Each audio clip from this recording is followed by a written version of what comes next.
2026 онд ордуудад хэрхэн өөрчлөлт, шинжилэлт орох талаар танд хүргэж байгаа лээ. Ингээд Жинлүүрийн орд.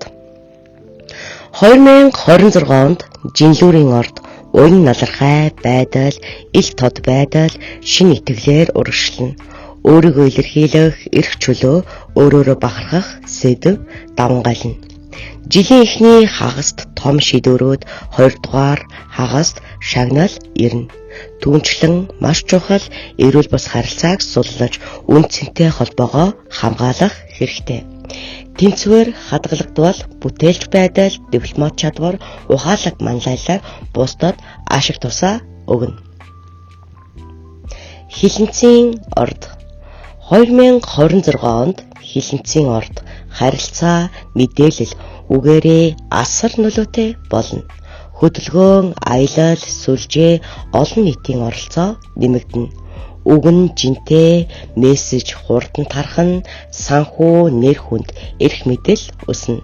Мэдлэг хуваалцах, ойлголт түгээх, түүх бүтээхэд голдуур гүйцэтгэнэ. Хилэнцгийн дуу хоолой мартагдашгүй нөлөөтэй болох жил. Номын орд.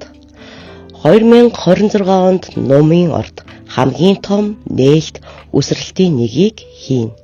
Олон жилийн тэмцэл, алдагдал, сэтгэл зүйн ядаргааны дараа биелэл, ил тод байдалд хүрнэ. Эдгэрэл, тэлэлт, удаан тээсэн мөрөөдлийн биелэл, өөртөө итгэх итгэл иргэн ирж гэрлэн ил гарна. Боломжууд нийцэж эрч хүч нэмэгдэнэ.